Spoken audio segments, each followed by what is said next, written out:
Welcomes to hero sisters kitchen. இன்றைக்கி நம்மளோட கிச்சனில் என்ன பார்க்க போகிறோன்னா கொழுக்கட்டை ரெசிபி. விநாயகர் சதுர்த்தி வரதுனால கொழுக்கட்டை ரெசிபி எப்படி செய்யலாம் தான் இன்றைக்கி பார்க்க போகிறோம்.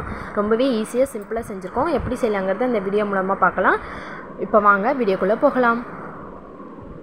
ஃபஸ்ட்டு இந்த மாதிரி ஒரு கடாயில் நான் இந்த மாதிரி ஒரு சின்ன டம்ளரில் 1 டம்ளர் அளவுக்கு வந்து பாசிப்பருப்பு எடுத்திருக்கேன்.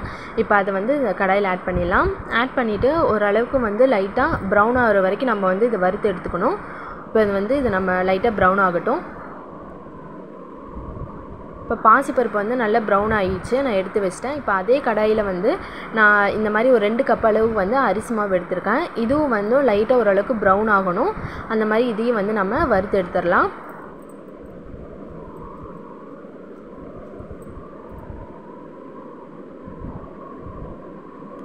பாருங்கள், மாவு வந்து நான் லைட்டாக ப்ரௌன் ஆனோடனே நான் எடுத்து வச்சிட்டேன்.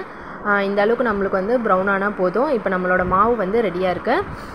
இப்போ வந்து அதே கடாயில் நம்ம ஆல்ரெடி அளந்த கப்லேயே வந்து ஒரு 4 கப் அளவுக்கு வந்து தண்ணி எடுத்திருக்கேன். இப்போ அதையும் அந்த கடாயில் ஆட் பண்ணிடலாம்.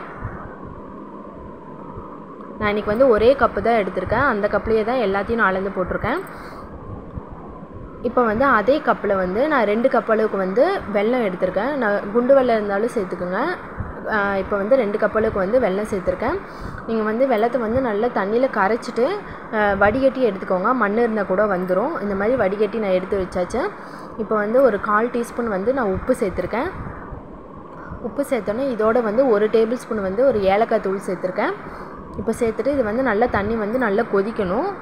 பாருங்கள், இந்த மாதிரி நல்லா கொதித்து வரணும். அப்போ தான் வந்து நம்ம மாவு ஆட் பண்ணி கலக்கும் போது நல்லாயிருக்கும்.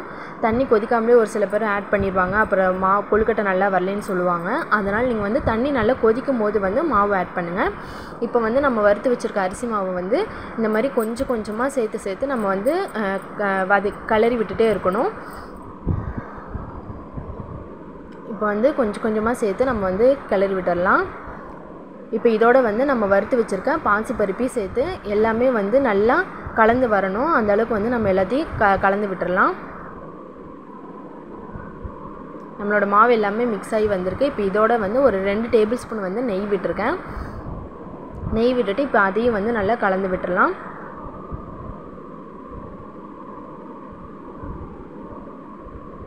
அவ்வளோதான், நம்ம எல்லாத்தையும் வந்து கலந்து வச்சாச்சு. இப்போ இது வந்து ஓரளவுக்கு வந்து சூடு ஆறணும். அப்போ தான் வந்து கொழுக்கட்டை வந்து பிடிக்க முடியும் நம்மளுக்கு.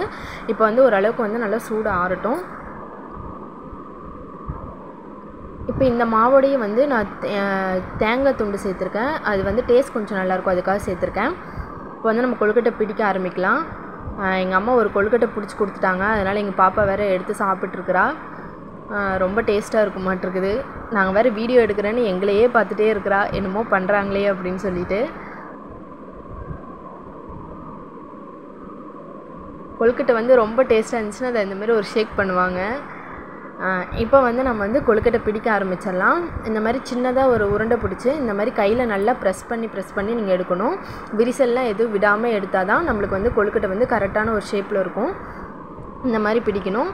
இப்போ இதே மாதிரி நம்ம சின்னதாக உருண்டை பண்ணி ஒவ்வொரு கொழுக்கட்டையும் வந்து நம்ம பிடிச்சு எடுத்துடலாம்.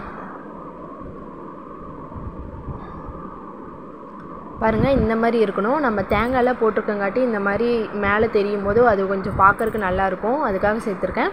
இப்போ இதே மாதிரி நம்ம எல்லாத்தையும் பிடிச்சி எடுத்தாச்சு. இப்போ வந்து நான் இட்லி பானையில் வச்சு நல்லா இப்போ இதை வந்து வேக விடல. ஒரு 5லேருந்து 10 நிமிஷம் போதும், வெந்துடும். இப்போ இது வேகட்டும்.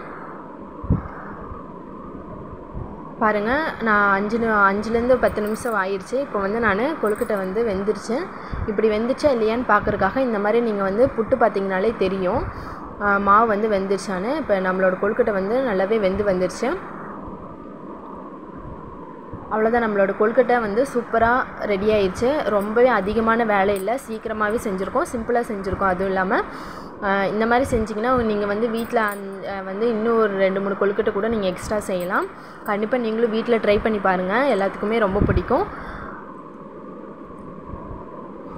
வீட்டில் நீங்களும் ட்ரை பண்ணி பார்த்துட்டு எப்படி இருந்ததுன்னு மறக்காமல் கமெண்ட் பாக்ஸில் கமெண்ட் பண்ணுங்கள். வேறு ஒரு சூப்பரான ரெசிபியோடு நான் உங்களை சந்திக்கிறேன். தேங்க்யூ.